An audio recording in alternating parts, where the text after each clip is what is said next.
What's going on, everybody? Welcome back to the channel. Jake Shavink here. And while many thought the Packers' passing offense would take a major leap in 2024, turns out the run game has really been what spearheaded the offensive success to this point in terms of consistency. And that's, of course, been led by Josh Jacobs, free agent signing with a ton of expectations coming in.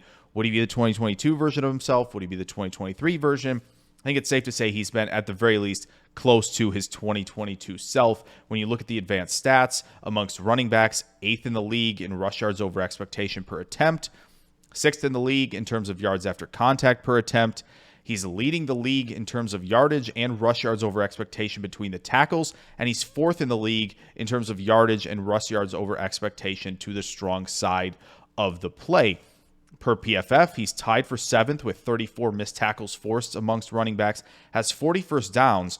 I think the main thing to look there at the end is the Packers have been run game diverse. They've been allowed to call gap stuff and zone stuff because Jacobs has a well-rounded skill set and can succeed in all of those facets, right? Counter, toss plays, zone plays, he can do it all. So let's kind of dive into the film and take a look at what has made Josh Jacobs so successful in this offense.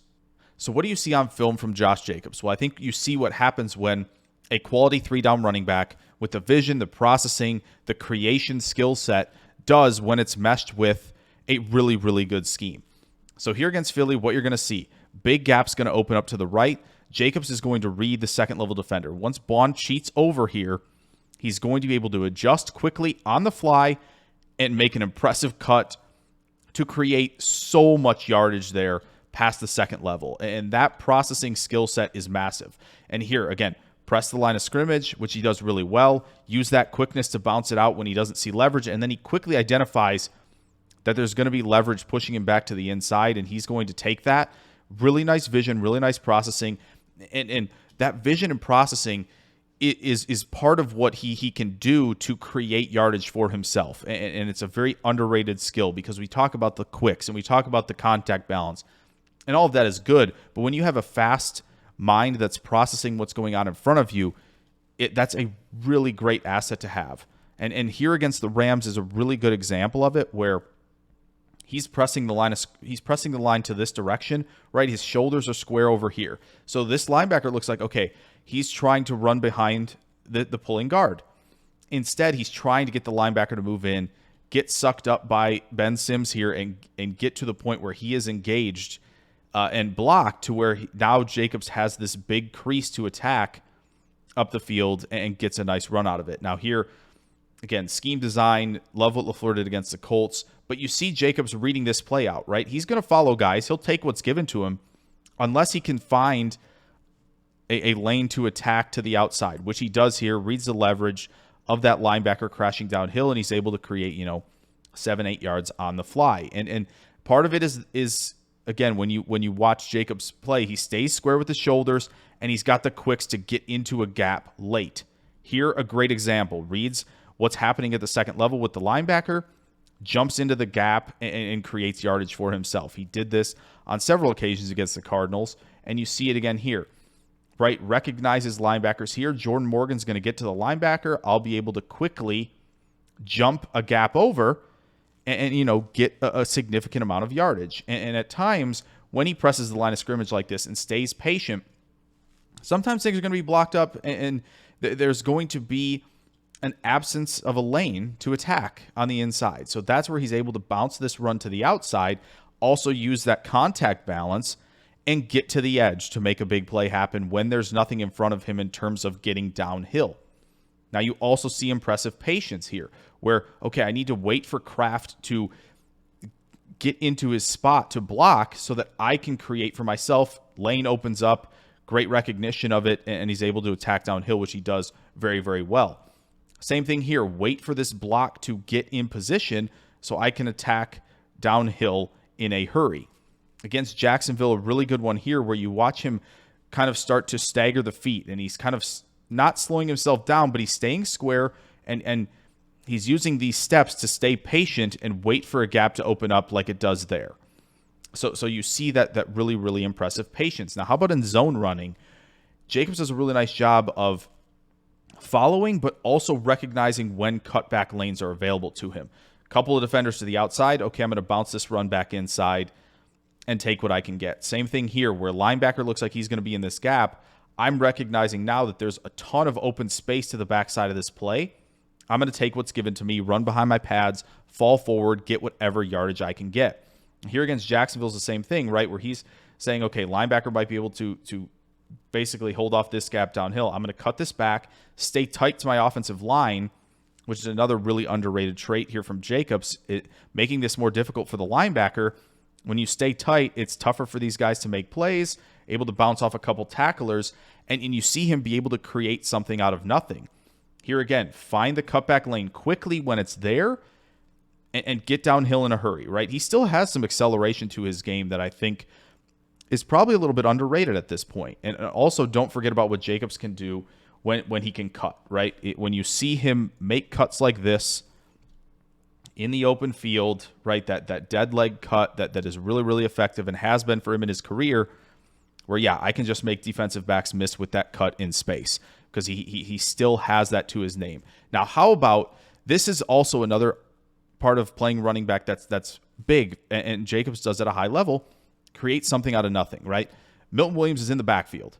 What can I do? Stiff arm, get off of contact, and then reset, find a lane to attack, and turn a loss into a pretty significant gain. Same thing here where not a lot going on. Yes, he probably could have found potentially a lane here, but do you want to test that with a wide receiver blocking? No, nothing's there. What can I do? I can bounce it out and actually score a touchdown for my team there on the goal line where they've had struggles, right, in the red zone. Here again, defensive lineman gets back into the backfield. Can I shrug off of him and then use that momentum that he's going to generate from trying to tackle me into a spin away from Will Anderson and find a way to just get something out of nothing, right? And the same thing goes here. He's looking for the cutback lane. Defender's going to close this gap really well. Okay, I'll just spin out of it, and I'm going to get 13 yards, stiff arm, stay off of contact long enough. Big time run. And you see it here as well where it's creation ability, right? One-on-one, spin off of it, make that first man miss. That's what we're talking about in terms of rush yards over expectation, yards after contact over expectation, right? Like that is all there from Jacobs. And this is a great example of, okay, found the gap to attack, but then really, really impressive contact balance, generating yards after contact there. Basically, forcing an entire team to make tackles against you. And here, just bouncing off of arm tackles en route to a big run against Houston, right? And when things are blocked up real well, this is where you get Jacobs to shine as well because he has big playability. Everything's blocked to perfection. Get out there, shrug off first contact with a little bit of a stiff arm there, and you generate big plays. That's what you're going to see a lot of. Again, this is blocked to perfection. The lane is there to attack, and he does it with ease. And this is where you get your chunk plays, your 30, 40-yard plays on the ground that you don't often see in today's NFL, which is such a pass-happy league. Packers fans, you'll know, in the division you see a lot of it. And here against Jacksonville, finds the cutback lane. There's so much green grass. Make one defender miss, shrug off a tackle of another, read where you have blocking help in Christian Watson, get to the outside and score. Simple as that. Right, and another great job blocking from Green Bay on this play against Detroit, especially Tucker Kraft, where he's got the lane and he attacks, and it's a 30, 40-yard gain because he still has that acceleration ability. Now, what about in the passing game, right? Let's start with pass blocking.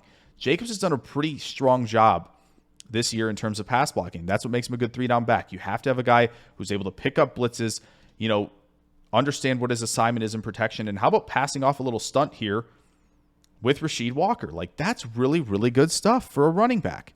Same thing here. Lions, these are tough guys out here. Have to be able to take them one-on-one. Jacobs does just enough, allowing, Love to get that pass off to Tucker Kraft. Now, how about as a receiver, right? I think this is still an underrated part of his game. It was at Alabama where, okay, I can win on this angle route. Now, obviously, pressure gets to Willis. He had to scramble. But he can win on some of these one-on-one matchups, and that is a really big help, especially when you're talking about cover three, where there's going to be a lot of room to the flats to attack if you get the ball out quick, as well as two high shells that are forcing you to check the ball down.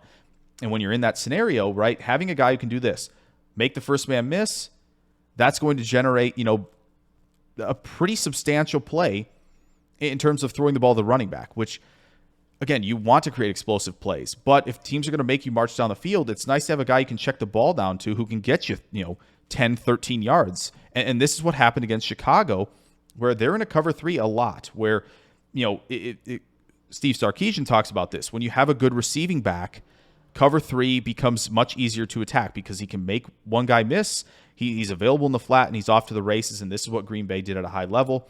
Sorry for the grainy bit at the end here, but this is what they did. Look, attack the flats, throw it to Jacobs, and let him take over, right, and create. I know it gets a little blurry here, don't know why, but it's the same thing here, right? They had this ready as the check down on this play. Tucker Kraft is working out here to block for him on this late check down. Like, they were ready to do this against Chicago and let Jacobs work like that, which he does at a high level. So that's why Jacobs is making a difference for Green Bay. That's why he's the engine of the run game right now. The creation ability, the processing, turning, nothing into something, and his ability as a receiver and in pass pro. Like, all of it is clicking for Jacobs right now, and that's a big reason why the Packers are 7-3 and the offense, isn't necessarily sputtering when you're kind of in an all or nothing passing attack right now. So hope you guys enjoyed this video on Josh Jacobs. If you did, throw a like down there. Subscribe if you're new. Plenty more Film Room content on the way very, very soon. I will catch you guys in the next video. Farewell.